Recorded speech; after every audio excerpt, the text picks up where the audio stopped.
El llanto no conocía tregua.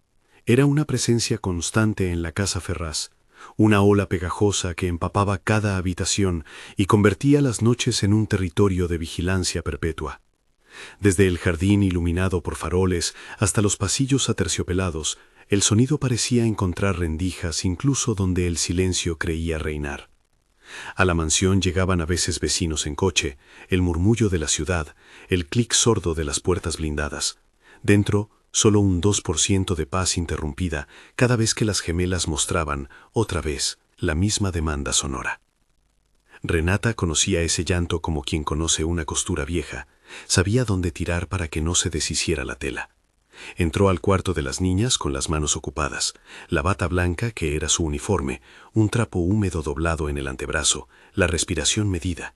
Y la primera imagen que la golpeó fue la de la cuna con dos cuerpos diminutos, casi en espejo, las manos de la noche haciendo ruido. Había noches en las que el llanto le atravesaba hasta la médula y otras en las que era ella la que lo apagaba con un gesto tan simple que parecía un truco doméstico.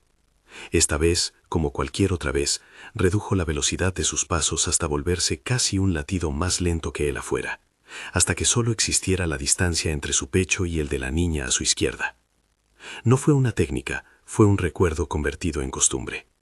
Renata había aprendido a calmar a los bebés en casa, cediendo en lugar a la ternura, en el tiempo de su propia orfandad. A los 6 años, en la casa de acogida donde pasó la infancia, sus manos se habían acostumbrado al frío de los que no tienen nombre y a la insistencia de quienes lloran porque no están en el lugar donde creen que deberían estar. Un viejo colchón en una pieza angosta, una lámpara con la pantalla rota y ella, pequeña, meciendo a otro niño para que el llanto no sonara tan alto que despertara a la monitora. No hay enseñanza formal para eso. Era aprender a escuchar el punto exacto donde el llanto entra en pausa, y casi sin proponérselo, poner allí la palma de la mano. Puso la bebé en su pecho, y la casa se quedó, por un segundo que se sintió eterno, en silencio. El silencio fue clamoroso. Había algo de milagroso en la ausencia del llanto. La respiración se regularizó, los hombros de los adultos se aflojaron, incluso el reloj pareció ceder terreno. Rafael, que hacía noches enteras en su despacho y arribó al cuarto con la corbata aún anudada a la barbilla, apretó la mandíbula sin querer cuando vio la escena. La madre de las niñas, con las ojeras marcadas como mapas de cansancio, dejó escapar una risa que era más alivio que alegría. La casa entera cobró otro aire, como si la tensión que la había surcado durante semanas hubiera encontrado un punto de salida. Renata no dijo nada. A la sombra de su pequeña figura quedaron los gestos, la manera en que apoyó la mejilla contra la coronilla de la niña, la cadencia de un parareo sin palabras que se deslizó como un viejo hechizo. No era una demostración, era una protección que había aprendido cuando nadie la protegía a ella. La casa Ferraz había pagado su salario para eso, limpieza, horarios regulares, discreción. Pero lo que nadie había previsto era que la huella de una infancia rota pudiera plegarse en algo que la casa de los ricos, con todo su dinero, no lograba comprar. Al día siguiente empezó la división sutil que todo hogar expuesto al estrés conoce. Miradas, comentarios en voz baja, la presencia de un tercero que parece medir el aire. Casia presentó su formalidad con la precisión de quien guarda una plaza conquistada. Bata impoluta, agenda electrónica, una sonrisa que no llegaba a los ojos. Era la médica particular de la familia, elegida por Rafael en un impulso de protección que al principio sonó razonable y con el tiempo fue mutando en dependencia. Casia había puesto su nombre en cada remito, su letra apretada en cuadernos de control y su voz en la lista de gente imprescindible.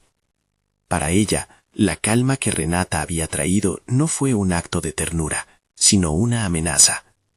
No era solo que alguien hubiese logrado lo que ella no podía garantizar con la receta. Era que por un gesto, otro cuerpo entraba en el cuadro con la posibilidad de desplazarla. Uno de los primeros comentarios de Casia, jadeante de profesionalismo, fue tan sutil que la casa podría haberlo ignorado si no fuera por la intención que lo rodeó. Hay que documentar todo, dijo, mirando en torno a la habitación con la autoridad que se reserva a quien ha estudiado y firmado diplomas. ¿Qué le diste?, preguntó a medias. más bien dirigida a quien estuviera cerca. Fue la semilla, la idea de que había una intervención no autorizada. Rafael y la madre, exhaustos, sonrieron como quien quiere creer que todo tiene explicación y agradecieron. Renata se limitó a sonreír también, pero la sonrisa le llegó como una ráfaga de frío. Sabía que en la quietud dejada por su gesto había un territorio nuevo, un campo minado. El primer registro llegó de manos de Sueli. La mujer era la vieja guardiana de la casa, la que había visto entrar a millones de empleados y había aprendido que las casas guardan secretos. Caminar con sus pasos medidos implicaba conocer los horarios de la cocina y el pulso de cada habitación. Tenía un cadernillo pequeño, forrado en cuero, repleto de entradas con tinta corrida. Los días que llovía, la fecha en que la lavadora se averió, pequeñas anotaciones sobre compras y con el tiempo observaciones que parecían inocentes hasta que se las leía en el contexto correcto. Sueli miraba mucho más de lo que hablaba. Había construido con los años un archivo de la casa que nadie imaginaba, la hora exacta en que cada empleado entraba y salía, el patrón de sueño de la señora, la observación de la niña mayor cuando probó por primera vez el sabor de una manzana. Empezó a notar coincidencias. La niña mejoraba con Renata con una disciplina que rozaba la obsesión. Entradas dietéticas, coincidencias de tiempos, pequeñas desviaciones. Allí se marcó la primera repetición. Cada vez que la medicación era suministrada por alguien fuera del circuito habitual, en aproximadamente una hora, la bebé presentaba episodios de inquietud extrema. Lo escribió con la tinta que apenas tiembla. 12, calmada por Renata. 13:5, rigidez y lloro. 14, medicación por C. 15:10, pire. No usó nombres completos. En su cuaderno los nombres eran iniciales, y la letra tenía la humildad de quien no pretende más que compartir una verdad. Los signos se multiplicaron como señales en una carretera. Una tapa de frasco que apareció torcida. La observación de que ciertos envases no estaban en su lugar. La bolsa térmica de consultas con un peso distinto al esperado. Sueli empezó a guardar fotografías mentales y pequeñas marcas en su cuaderno. A veces, la persona que mira mucho se vuelve sospechosa. A veces, la persona que escucha mucho termina por entender lo que nadie quiere nombrar. El hotel de la medicina privada era un entramado de legitimidad. Cuando una madre escribe una receta o un médico firma un esquema, el papel y la firma se vuelven una coraza social. Pero las casas también son laberintos, y en sus pliegues aparecen grietas, una receta alterada, una jeringa fuera de sitio, un paquete que deja de estar donde siempre estuvo. Casia, con su autoridad, tuvo acceso a las medicinas y a los procedimientos. Su obsesión por ser indispensable la colocó en el borde donde la ética empieza a diluirse en la necesidad de garantizar un lugar. Comenzó, con pasos pequeños, a mover piezas. Fue una decisión minuciosa. Ahí no hubo arrebatos ni clamor.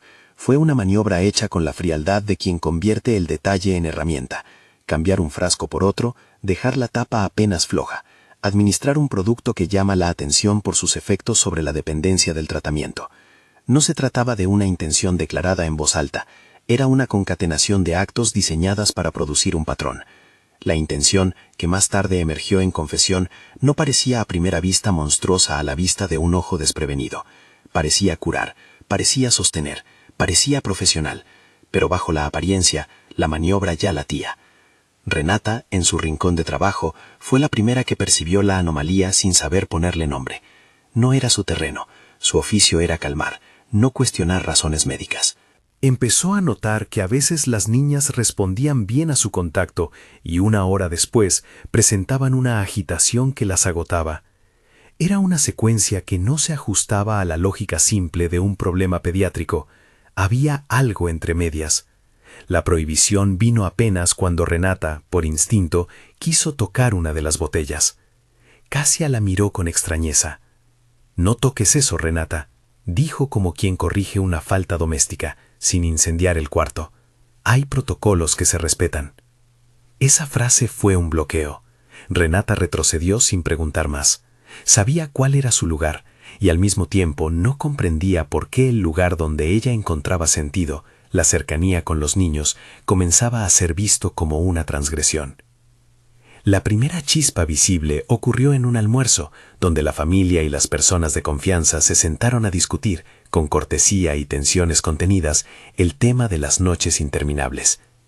Rafael escuchó y no supo bien cómo interponer su voz entre la ciencia y la emoción. Casi habló de seguimiento, de mediciones, de necesidad de un hilo de continuidad en la terapia de las niñas. La madre asintió con agotamiento, amado y a la vez dependiente del consejo. La mirada de Rafael, un hombre con la prisa siempre puesta en otra parte, buscó respuestas fáciles. Una vez que la medicina habla con la seguridad de su jargón, las dudas se vuelven curvas que se esquivan.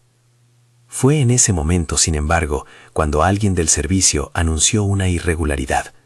Un enfermero de confianza, externo a la casa, había declarado que un frasco no estaba en el estado que debía. La noticia en su primer movimiento fue una pequeña ola dentro del agua calma. Casia mostró sorpresa afectada, la madre incredulidad casi infantil, Rafael cierta incomodidad y la necesidad de proteger la apariencia de control. Renata sintió que la casa se cerraba a su alrededor como una puerta que no reconoce las fechas de entradas y salidas. Las noticias, en cualquier hogar donde hay dinero y exposición, actúan como cuchillos. En poco tiempo el rumor se tornó en algo más concreto. Un día que era de rutina, la asistente social de la clínica llamó para decir que había que revisar unos procedimientos. La visita del inspector fue otro hachazo a la tranquilidad. Se realizaron controles, revisiones. Un equipo examinó los frascos, el inventario, sin que nadie supiera todavía que aquello era en parte el resultado de maniobras. La prensa todavía no había llegado, pero la casa percibió que el aire había cambiado su consistencia. Ahora había ojos invisibles, un rumor en la calle, el escozor del juicio mirando desde lejos. Renata se veía en un espejo en el que no reconocía su reflejo. Aquella mujer huérfana, pequeña, que había convertido la ternura en oficio, comenzaba a sentir que su historia personal era su delator. Había, en su bolso escondido bajo el uniforme, un pequeño medallón con una foto del orfanato donde creció. En los ratos de quietud solía rozar el borde con el dedo y recordar la única receta de consuelo que le habían dado. Cerca y palpación, hasta que el cuerpo acepta escuchar otra respiración. Era su secreto y su refugio, algo que nunca se usó para imponerse, sino para sostener. Pero en la casa Ferraz, aquello parecía traducirse en sospecha. La primera indignidad pública ocurrió con una llamada que nadie esperaba, un rumor malintencionado, una voz en la línea anónima que insinuó que alguien en la casa administraba sustancias a las niñas. No hubo nombres, solo una sombra sobre la reputación. Rafael sintió cómo la estructura que había montado para proteger su vida y su familia tembló. Por años había delegado el cuidado en profesionales y manos externas. En el fondo, esa delegación se alimentaba de la ilusión de que el dinero podía comprar no solo servicios, sino certezas. Esta vez la certeza se quebró en fragmentos. La policía llegó en una mañana de cielo nublado, con la puntualidad burocrática que convierte cada presencia en un acto definitivo. No era un operativo de película. Eran 2 agentes, una carpeta con hojas y la seriedad que trae la uniformidad. Hablaron con voz mesurada, pidieron documentos, hicieron preguntas que, al final, terminaron por señalar al eslabón más débil de la cadena, la empleada. No hacía falta demostrar la intención. En la lógica social del dramatismo, la que estaba en el lugar de la servidumbre era siempre la más fácil de incriminar. La noticia, que en la casa fue primero un rumor, empezó a tomar forma en palabras fuertes: posible administración indebida, investigación, protocolo. En la fachada de la mansión, los jardineros continuaron con su rutina, ajenos. En el interior, la atmósfera se volvió de acrílico, lisa, donde los gestos y las miradas no encontraban donde apoyarse.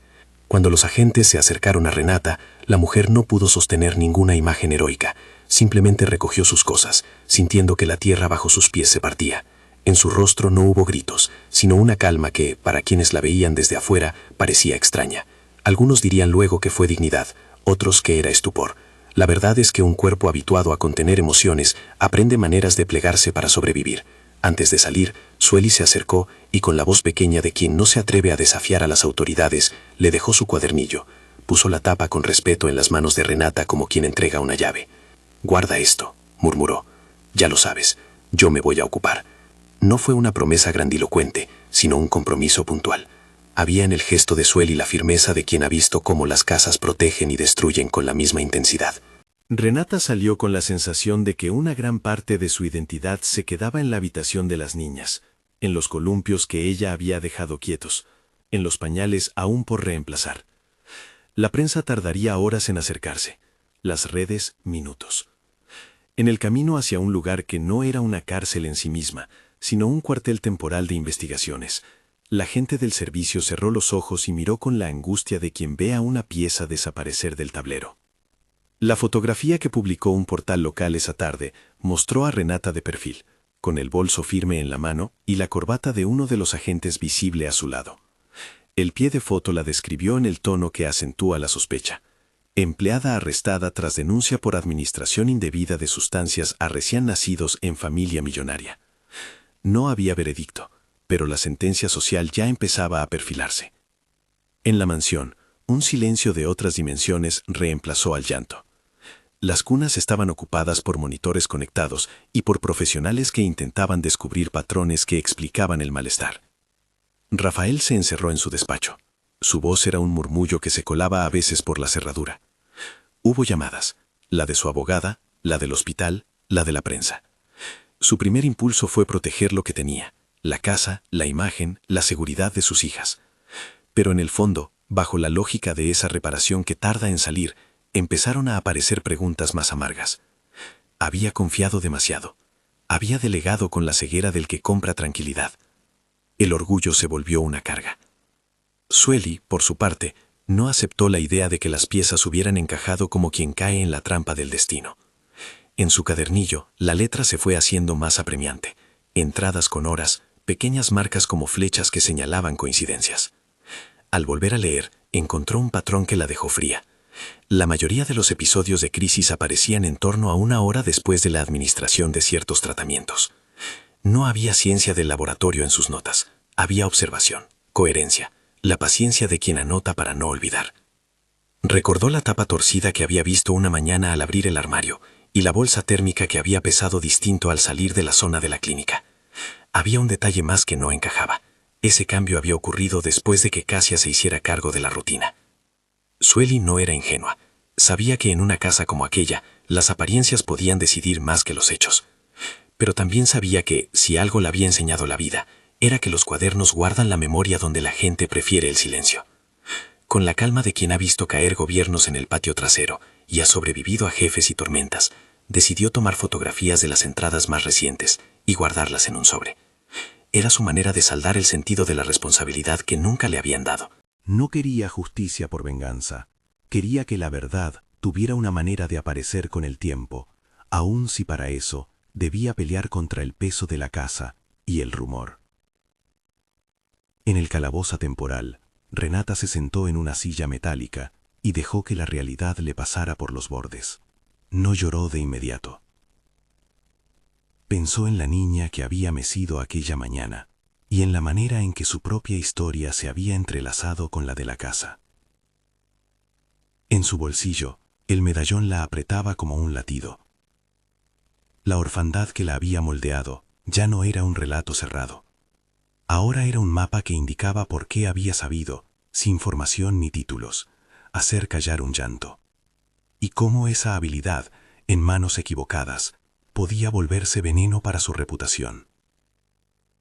La soledad volvió a elegirla, pero esta vez con otros rasgos.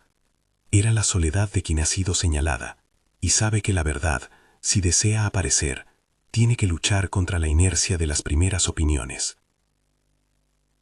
Fuera del edificio, la casa empezaba a recibir llamadas de periodistas.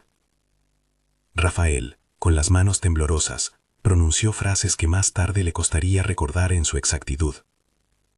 Dijo, en alguna conferencia breve, que la investigación debía seguir su curso, que la prioridad era la salud de las niñas. Sus palabras sonaron como un intento de calmar una tormenta que en realidad se fraguaba en su propio seno. La culpa de haber delegado sin suficiente supervisión empezó a aparecer en su postura. En la noche, cuando la casa parecía un escenario de filmación donde estaban todas las luces apagadas menos una, Rafael se quedó mirando el teléfono y contó los minutos con la sensación de que cada segundo era una economía que su familia no podía permitirse. La tensión en el aire comenzó a generar fisuras.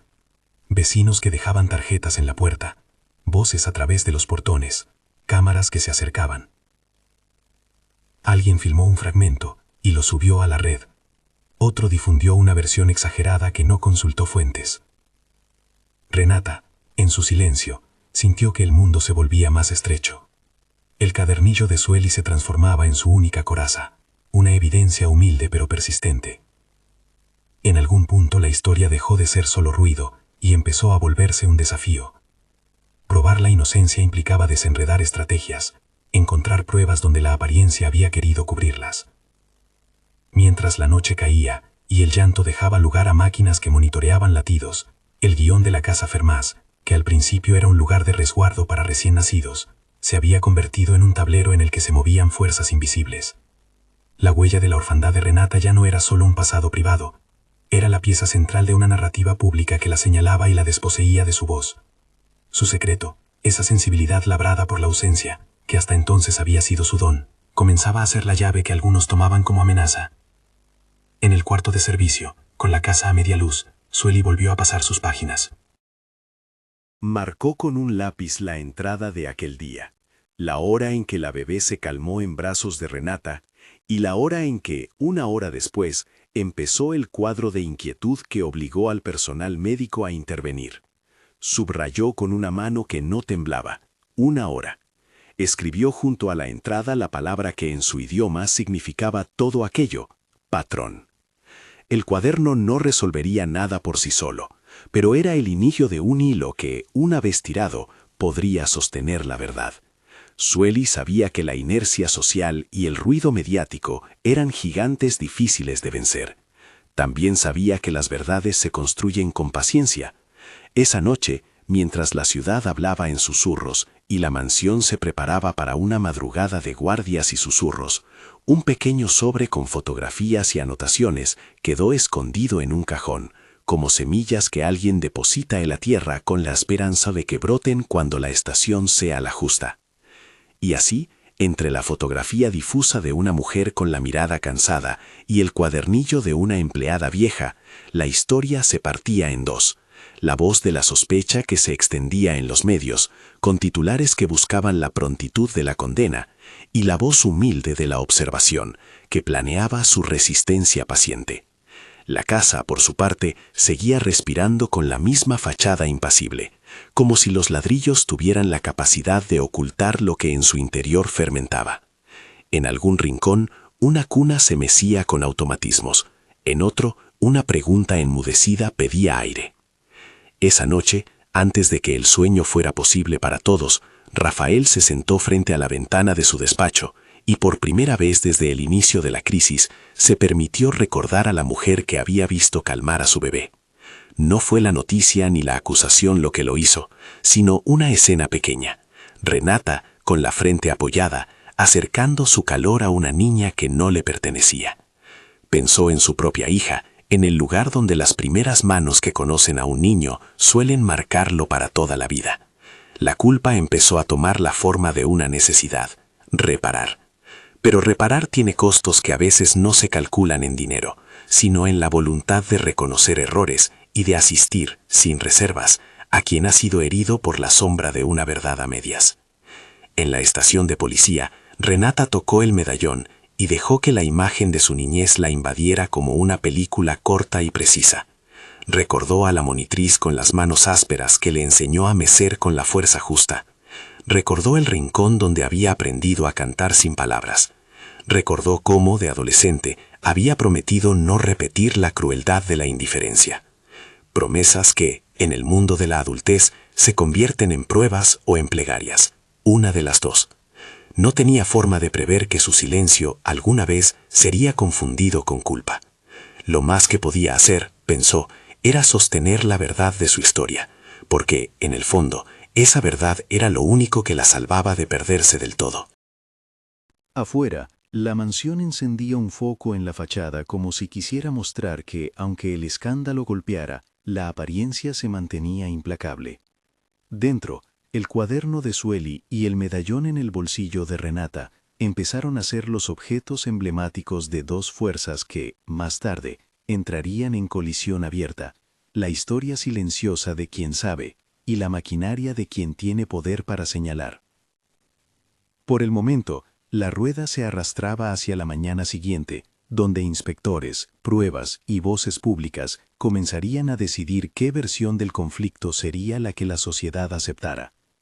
Pero en el cruce de esas horas finales, cuando el llanto ya no sonaba porque estaba sido distribuido entre máquinas y susurros, nadie aún sabía que la clave no estaba en quien calmaba, sino en quien tenía motivos para simular la ayuda, y quien, en cambio, lucharía por mostrar la verdad oculta entre las páginas de un cuadernillo. La clave no estaba en quien calmaba, sino en quien tenía motivos para simular la ayuda, y quien, en cambio, lucharía por mostrar la verdad oculta entre las páginas de un cuadernillo.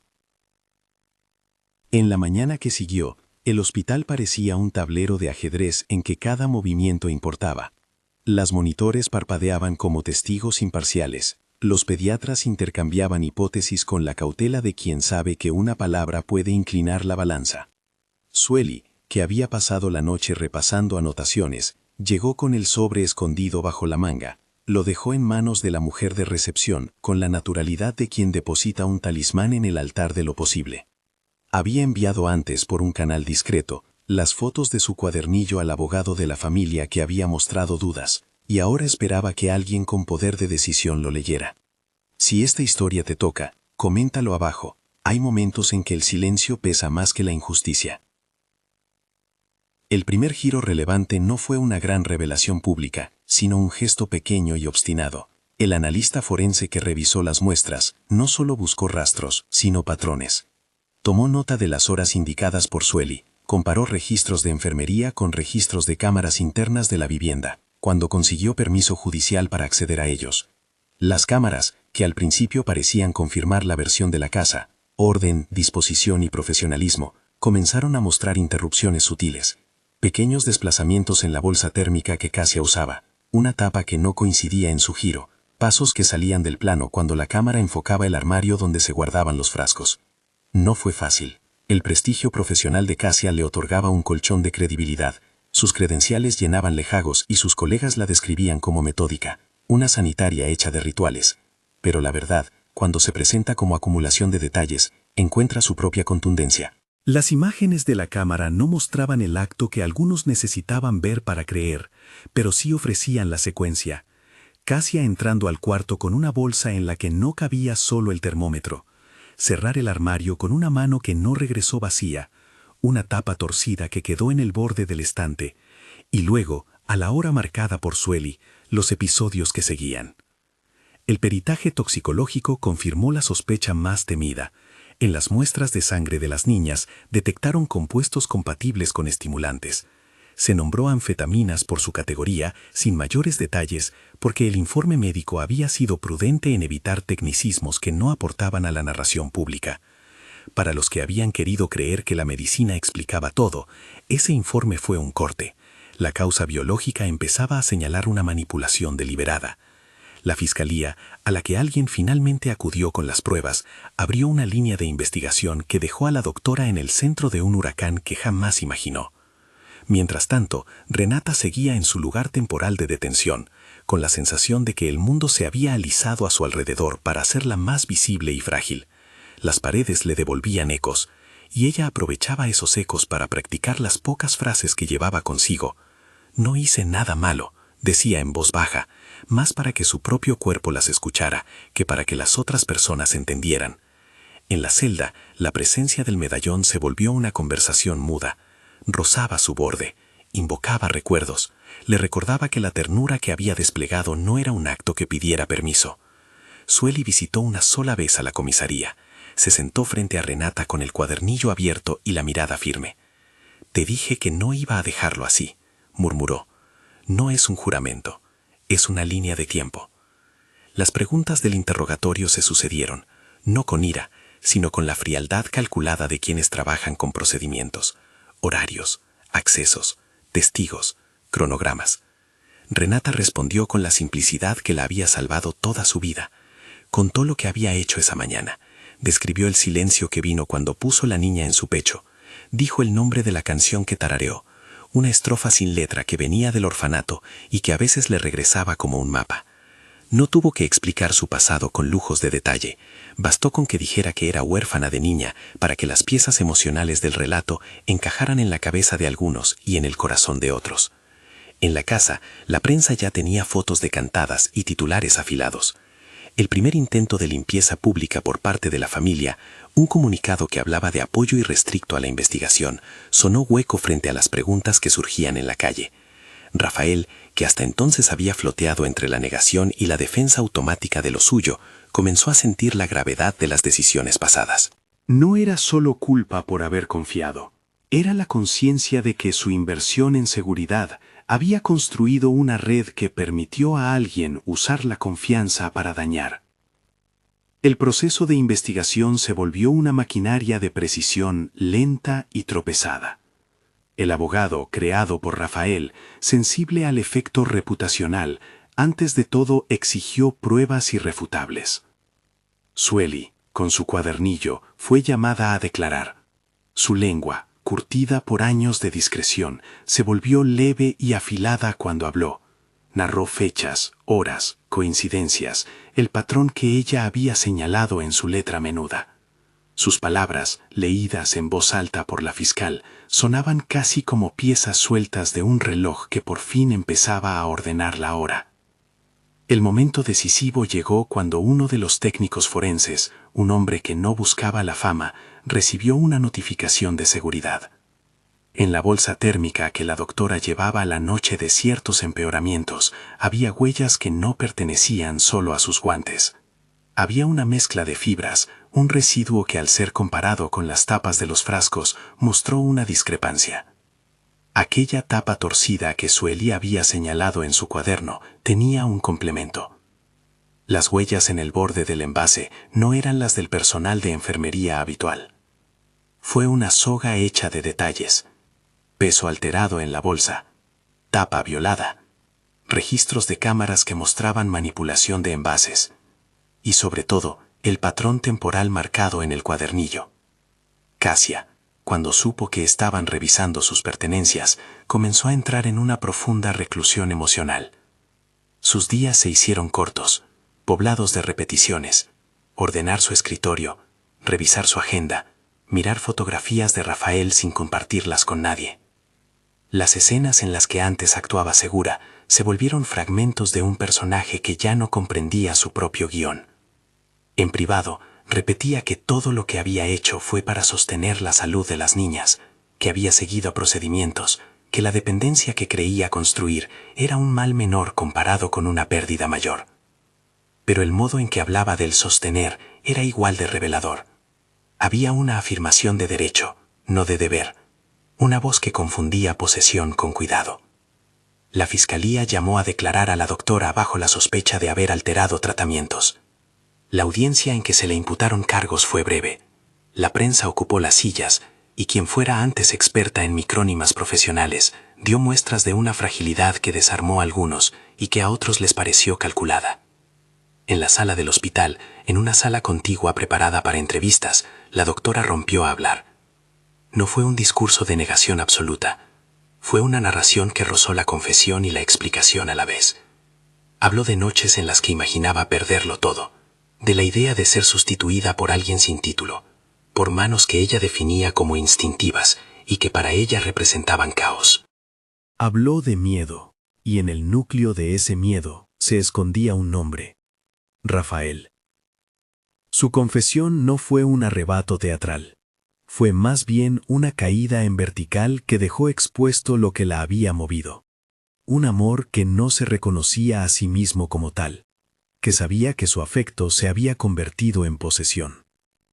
Confesó haber administrado productos que provocaron dependencia en las niñas, una estrategia que pretendía consolidar su lugar como quien debía cuidarlas.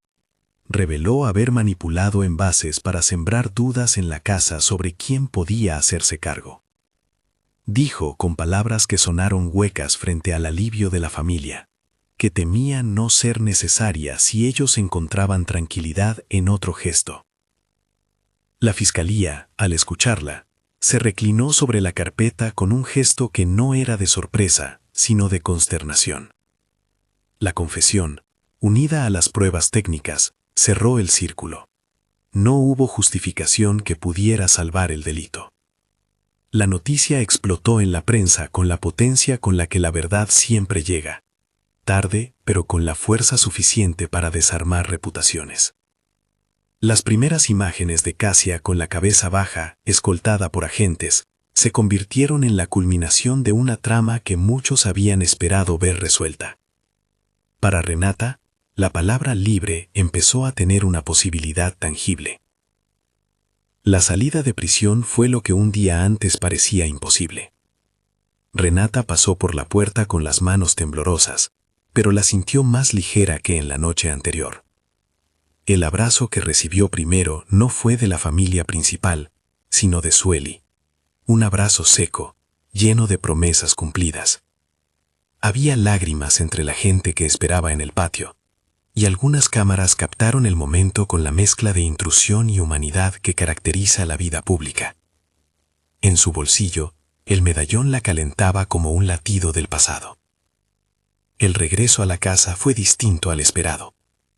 Rafael, que había pronunciado palabras medidas en conferencias y que había pagado por asesoría legal, decidió tomar decisiones públicas y privadas. Publicó una carta dirigida a la comunidad, pidiendo perdón por haber delegado sin la debida supervisión y comprometiéndose a una reparación que no se limitaría a lo económico. En privado, pidió perdón a Renata en una conversación que no fue grabada y que no necesitó cámaras para ser auténtica. Se sentaron en la cocina, como dos personas que intentaban armar los pedazos de una escena rota. Rafael habló de su culpa, pero sobre todo habló de una decisión. Quería que Renata no regresara a la casa como antes, que su trabajo no fuera vuelto a trivializar, y que si ella lo aceptaba, construirían una nueva relación en la que la dignidad de ella tuviera prioridad. Renata, que había aprendido a no pedir mucho de la vida, escuchó con la cautela de quien teme que las palabras sean promesas fáciles. Le tomó semanas, después meses, aceptar propuestas concretas, un contrato que la reconociera como profesional del cuidado, tiempo libre para visitar el orfanato donde había crecido y, sobre todo, la libertad de decidir si quería estar con las niñas sin el inmenso peso de la mansión. Fue en una de esas conversaciones en las que la madre de Renata, dona Marcia, apareció como figura inesperada. Al principio su relación había sido de abandono y rechazo. Había dejado a la niña en manos de otros años atrás y solo había aparecido en la vida de Renata en contadas ocasiones. Pero la crisis había abierto una rendija por la que el remordimiento pudo colarse. Dona Marcia, que había escuchado la noticia como quien escucha un corte en una cadena que creía inquebrantable, se presentó en la puerta con manos temblorosas. No pidió ser protagonista de la reparación, pidió entrar en el proceso de reconstrucción. Se disculpó con palabras simples y directas y dijo que no esperaba nada a cambio salvo la posibilidad de estar cerca. El gesto no borró décadas, pero fue un comienzo. Renata, que había pasado la vida buscando maneras de no repetir la vulnerabilidad, aceptó la presencia de su madre con prudencia. Comenzaron a visitar juntas el orfanato, a hablar de aquella niña que había aprendido a mecer y a cantar sin letra. Esa reaparición no fue bisagra inmediata, pero sí un paso hacia la reconstrucción de una identidad que ya no estaría marcada solo por abandono, sino también por elección. La atención pública no desapareció con la confesión. Hubo juicios, declaraciones y una condena simbólica que la sociedad utilizó para narrar un final.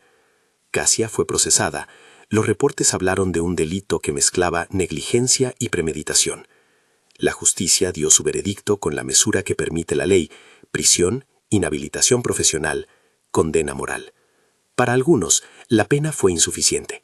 Para otros, representó un cierre. En la vida de Renata, lo importante no fue la cárcel de la acusada, sino la posibilidad de volver a sostener una historia propia. El proceso de reinserción de Renata al cuidado de las niñas fue lento y monitoreado. Hubo peritos sociales que establecieron protocolos y se organizó un plan en que ella pudiera entrar por periodos supervisados hasta demostrar que su contacto no suponía riesgo alguno. Nadie quería repetir la teatralización de los hechos. La presencia de Sueli como testigo fue vital. Su cuadernillo, ahora digitalizado y conservado en archivos legales, sirvió de lección silenciosa sobre la importancia de la observación cotidiana. Cuando por fin las niñas fueron dadas de alta, la salida del hospital fue menos cinematográfica y más humana. Una silla de ruedas, un cochecito y Renata sosteniendo a una de las niñas como si sostuviera un libro que había sido escrito entre líneas. La relación entre Rafael y Renata no se construyó como un romance de novela instantánea. Fue la acumulación de gestos que hablaban de reconocimiento. Él apoyando que ella tomara un curso para certificarse como cuidadora especializada. Él renunciando a la idea de controlar cada aspecto de la vida doméstica. Él pidiendo perdón en público por haber participado en una cadena de delegaciones que dañó a otros.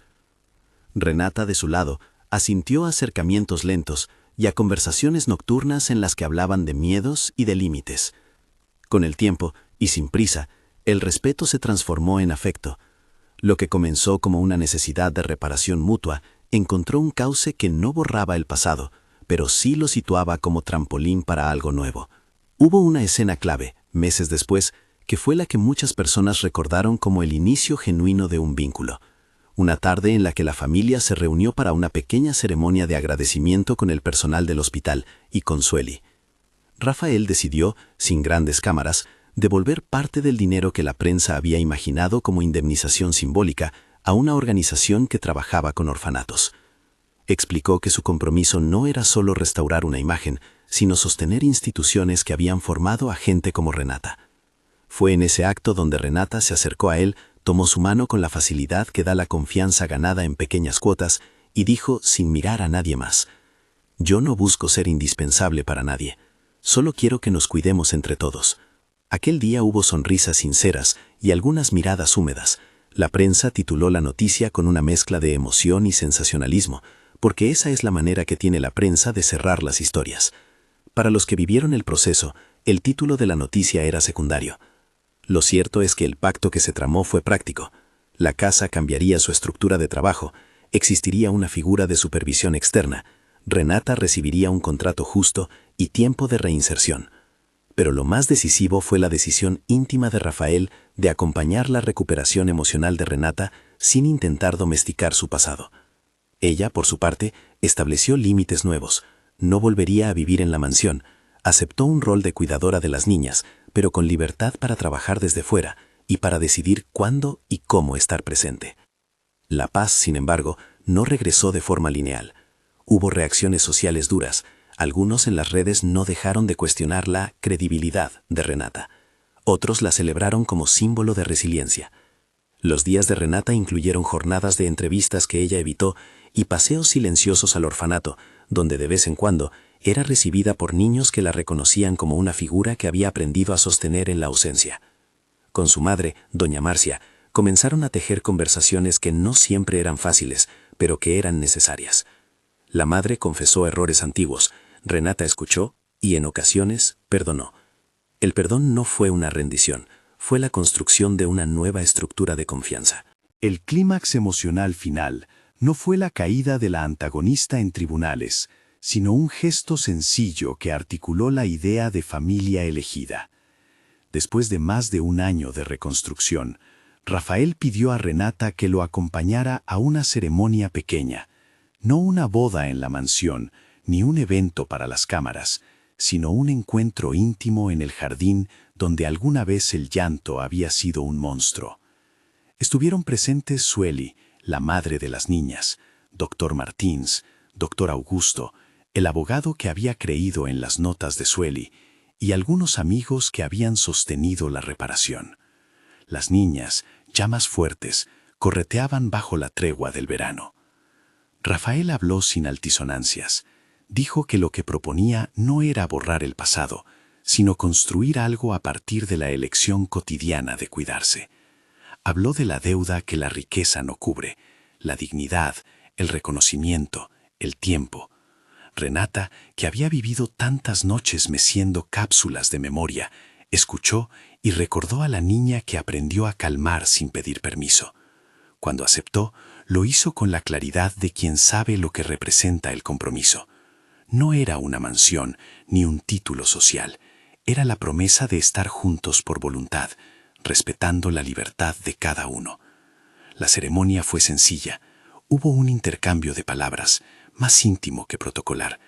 Hubo un abrazo que no necesitó cámaras para confirmarse auténtico. Sueli entregó un pequeño paquete envuelto en papel. Dentro estaba el cuadernillo, limpio ahora, con entre sus páginas una nota que decía: para que nunca se olvide que quien mira también puede cambiar la historia. Renata leyó la nota y lloró, pero no por la injusticia que vivió. Lloró porque el cuadernillo y el dolor que había registrado ahora formaban parte de la comunidad que eligió no repetir la violencia. Con el tiempo, la familia se reconstruyó con límites nuevos. Las niñas, ya con un desarrollo estable, crecieron en un hogar donde el cuidado era consensuado y supervisado. Renata no volvió a ser tratada como una empleada invisible. Su trabajo fue reconocido y su voz tuvo peso en las decisiones que afectaban a las niñas. Rafael aprendió a delegar con cuidado, no como un acto de vanidad, sino como una práctica que requería responsabilidad. Dona Marcia recuperó una relación que no borró su pasado, pero que permitió nuevos pasos. Sueli continuó siendo la guardiana de la casa, pero ahora su cuaderno también era una lección impartida con respeto. La observación cotidiana es una forma de justicia. Casia, en la soledad de su condena, tuvo que enfrentar la pregunta con la que todos terminan cuando la trama se cierra. ¿Qué parte de lo que uno llama amor se transforma en daño? No hubo estigmatización gratuita en su caída. Lo que hubo fue una puesta en evidencia de que la diferencia entre cuidado y posesión puede ser la línea que separa la vida de la destrucción. Su nombre quedó asociado a un crimen, y ese hecho obligó a muchos a pensar en la responsabilidad ética de quienes cuidan. Renata, por su parte, siguió llevando con ella el secreto que le dio el título de su vida. La condición de huérfana, que había sido la raíz de un don, se convirtió en la historia que contaba cuando le preguntaban por qué hacía lo que hacía. A veces, en la noche, se sentaba en el porche con el medallón en la mano y recordaba a la niña de la casa de acogida que había aprendido a mecer por no despertar a quienes estaban cansados. Ese recuerdo no era nostalgia, era brújula. Comprendió que su sensibilidad no era una maldición ni un arma, era una responsabilidad que había aprendido a ejercer con límites. La ceremonia de unión no tuvo una explosión mediática, sino una celebración íntima. La foto que circuló no fue de lujo, sino de humanidad. 2 personas elegidas, rodeadas de quienes habían sido testigos de la caída y del levantamiento. Al final de la noche, las niñas dormían en cunas cercanas, y la casa, que alguna vez fue escenario de un conflicto que casi la quebró, respiraba con la delicadeza de una nueva costumbre. La historia, cuando terminó de escribirse en los papeles de un expediente judicial y en las memorias individuales de los que la vivieron, dejó varias lecciones. La primera fue la más simple. La verdad tarda, pero cuando se ancla en la paciencia y en la observación, encuentra un cauce para salir.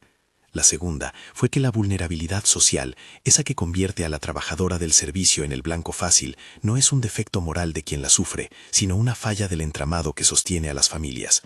La tercera fue que el perdón no es sinónimo de olvido, es una manera de elegir construir otro futuro.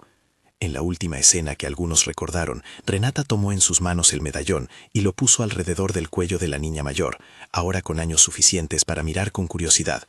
Le susurró la canción sin letra que había aprendido en un cuarto de orfanato, y la niña, como respuesta instintiva, apoyó la cabeza en su hombro. Fuera, las luces de la ciudad brillaban indiferentes, pero dentro, a la casa, había un silencio que no era vacío de miedo, sino lleno de cuidado. La niña huérfana que escondía un secreto, ese secreto hecho de infancia, de tacto, de noches aprendidas a mecer, dejó de ser solo un recuerdo del pasado para convertirse en una presencia vital en la familia que decidió construir alrededor de ella.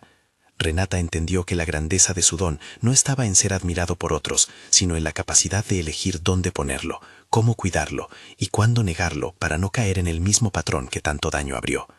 La última imagen fue la de unas manos que mecen, no por obligación, sino por elección. Esa elección dio forma a una familia nueva, hecha de fallas, de arrepentimientos y, sobre todo, de cuidado sostenido. Si esta historia te movió, compártela con alguien que cree en la justicia y en la segunda oportunidad.